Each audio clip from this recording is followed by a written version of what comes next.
Assalamualaikum warahmatullahi wabarakatuh. Hello guys, bertemu lagi dengan saya.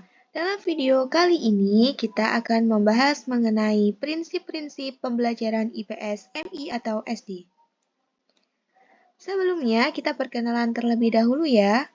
Perkenalkan, nama saya Wahyu Irawati dengan NIM 126205211077 dari kelas PGMI 5D.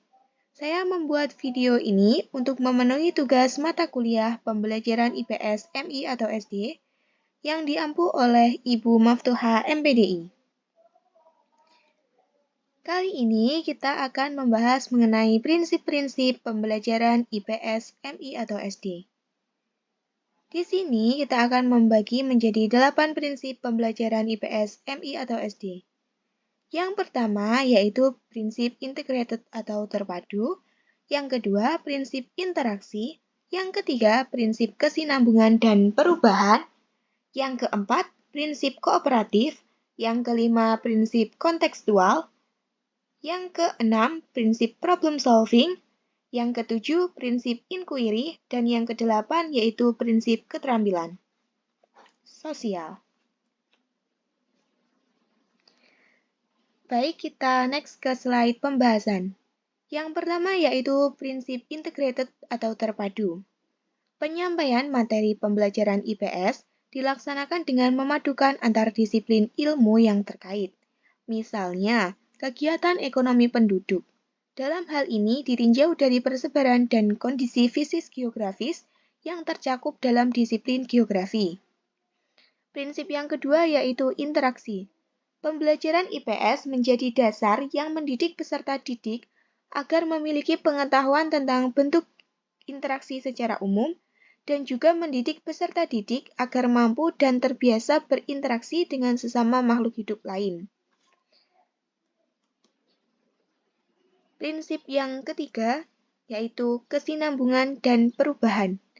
Pembelajaran IPS juga harus bersinambung, karena pada dasarnya materi dan pemahaman peserta didik harus sambung-menyambung, sehingga peserta didik lebih mudah dan cepat memahami materi yang disampaikan.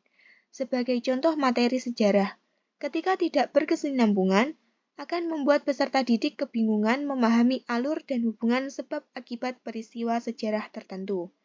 Selain harus bersinambung, pembelajaran IPS juga harus mengikuti perubahan.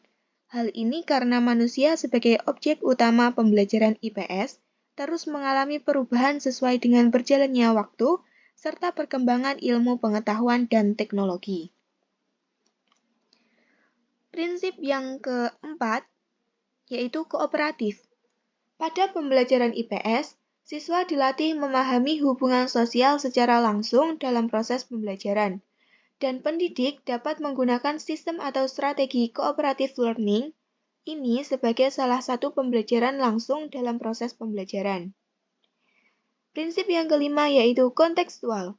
Kontekstual dalam pembelajaran IPS yaitu dalam proses pembelajaran peserta didik diarahkan untuk belajar tidak hanya dari materi yang bersumber dari buku, akan tetapi dari materi yang bersifat ada di sekitar peserta didik, baik lingkup keluarga, teman sebaya, maupun lingkungan lain.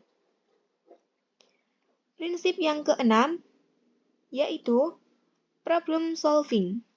Pada pembelajaran IPS di SD atau MI, peserta didik juga dididik supaya mampu mengetahui, memahami, mencari solusi dalam masalah sosial yang terjadi pada diri peserta didik beserta lingkungan di sekitarnya. Karena dalam pembelajaran berbasis masalah, peserta didik dilibatkan meneliti informasi yang spesifik untuk sampai pada kesimpulan yang belum ditetapkan sebelumnya. Prinsip pembelajaran IPS MI atau SD yang ketujuh yaitu inquiry.